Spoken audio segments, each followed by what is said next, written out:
Ya, Allah sambung lagi sikit saya sekaligus, kemudian kita masuk isu. Ya, iaitulah Allah kata lagi selepas itu yamhaqullah, ni kita lompat. Kemudian ayat 277 tiba-tiba Allah cerita benda lain sikit.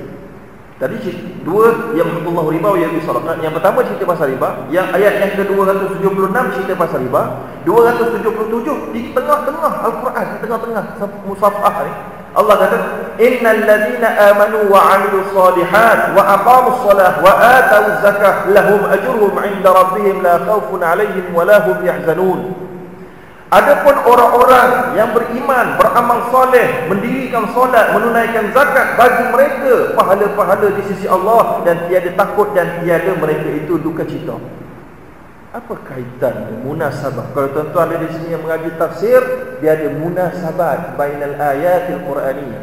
Dia ada ke kronologi ataupun keserasian di antara satu ayat dan selepasnya. Dan sebelum dan selepasnya. Ini ada keserasian, tuan-tuan. Maknanya Allah SWT nak beritahu kita, kalau kamu nak talk tentang riba kepada manusia, mereka tak akan boleh ambil attention, mereka tak akan boleh berikan perhatian kalau mereka itu bukan orang-orang yang termasuk di kalangan orang yang beramal dan orang beriman dan beramal saleh. Tak boleh. Tak boleh, ya.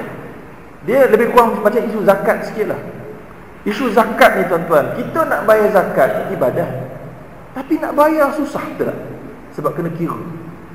Oh, leceh kira pula. Lepas tu nak kira pula ada macam-macam metod.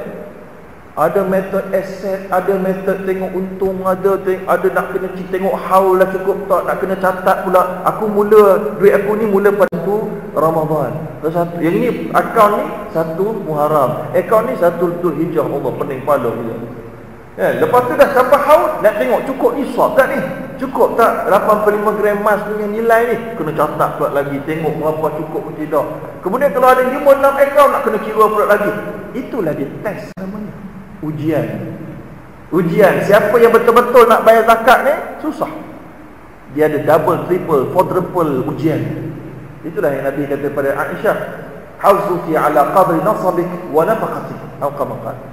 Pahala kamu wahai Aisyah dan umat Islam seluruhnya secara general, dia punya pahala bergantung kepada kelebihan kamu beribadat dan berapa belanja yang kamu keluarkan untuk kamu nafkahkan. Itu general rules dalam beribadat. Lagi penat, lagi banyak pahala. Kecuali ada yang exception, iaitulah pada bulan Ramadan mungkin ada exception, ada zikir yang ada exception, contohnya kalimatan khafifatan ala lisan thaqilatan ala mizan, kan? Subhanallah wa bihamdihi subhanallahil azim. 2 kalimah yang ringan atas lidah tapi berat atas timbangan Allah, iaitulah subhanallah wa bihamdihi subhanallahil azim. Walaupun kurang penat berbanding zikir-zikir yang panjang, tapi ini ada exception khas. Tapi general rules dalam pahala itu dia. Penat tambah, banyak nafkah, banyak gerak, tambah. Okey? Sebab tu haji ada yang paling penat.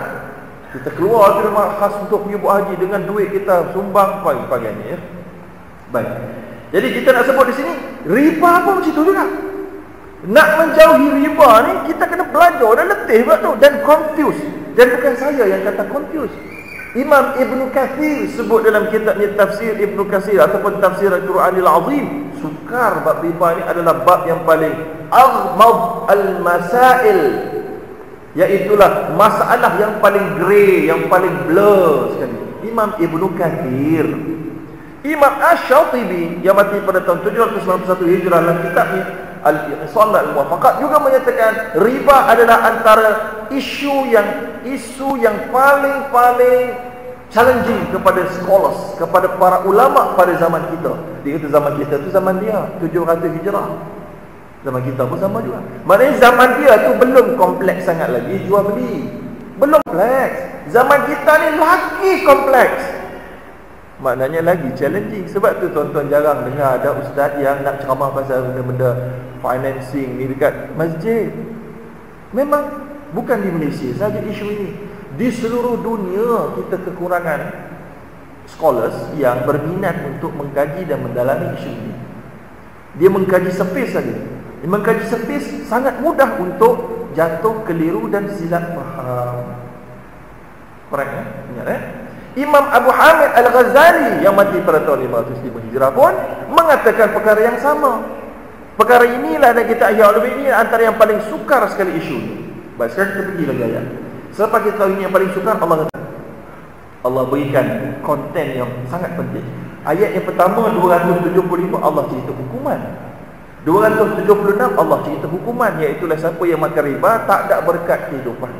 277 Allah cerita kalau kamu nak continue mengetahui tentang riba, jadilah kamu orang beriman, beramal soleh, mendirikan solat, menunaikan zakat. Dan ganjaran kalau kamu baca ayat ni ke akhirat, la khaufun alaihim wa la hum yahzanun. Kamu takkan sedih dan kamu takkan duka cita dan kamu takkan takut dah ke akhirat. Kamu seronok saja. Jadi tuan-tuan, kemudian Allah masuk konten kandungan ayatnya. Ya ayyuhalladzina amanu taqullah. Sesiapa yang di sini yang belajar tafsir tahu, bila mana Allah mulakan dengan ayat ya ayyuhalladzina amanu, orang yang boleh ambil perhatian ke ayat ni orang yang ada ciri beriman, orang mukmin. Orang Islam ni dia pertama yang level paling bawah namanya muslim, orang yang mengucap dua kalimah syahadah yang Allah sebut dalam surah Al-Hujurat kan.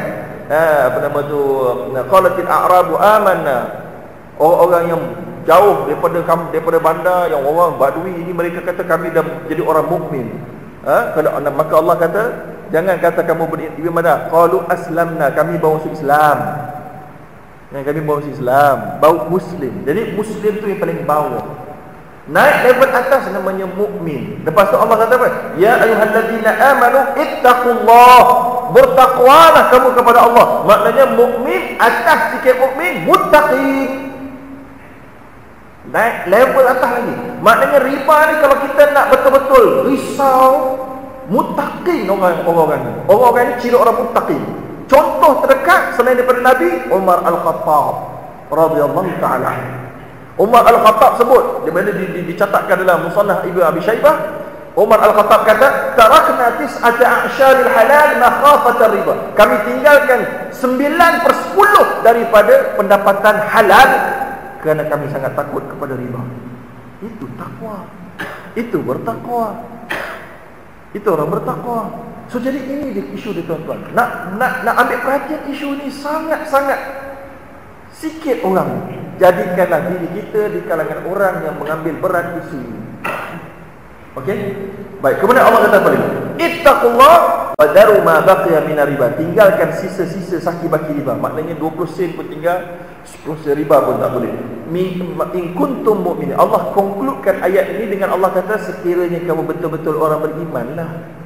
Kalau kamu cakap kat mulut je, kat sini satu bunyi ayat yang simbolik tuan-tuan, simbolik.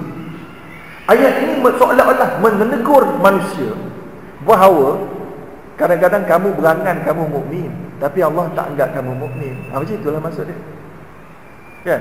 Macam kita kata, benda-benda, aku cintakan Allah, aku cintakan Islam, aku cintakan Rasulullah, tapi Allah tak cinta kamu. Kamu berangan sebab kamu punya cinta tu palsu. Dan sebab itulah Allah sebut tentang sahabat radhiyallahu anhum wa radu'an. Sahabat-sahabat ni mereka redha kepada Allah punya hukuman dan Allah juga redha kepada mereka. Itu tahap muttaqin. So kita nak sampai tahap tu. Nak sampai tahap tu, inilah syaratnya tuan-tuan. Jauhi riba. Kalau kamu betul-betul beriman, maknanya ada orang dia sangka dia beriman macam orang munafik. Macam-macam di zaman-zaman Nabi yang Allah sebut dalam surah Baqarah kan. Mereka mengatakan kami melakukan kami adalah orang-orang yang membawa kebaikan, tetapi Allah kata tak, sebenarnya mereka itu mufsidun, perosak-perosak. Nauzubillah min dzalik. Kemudian Allah habiskan sikit lagi ayat dengan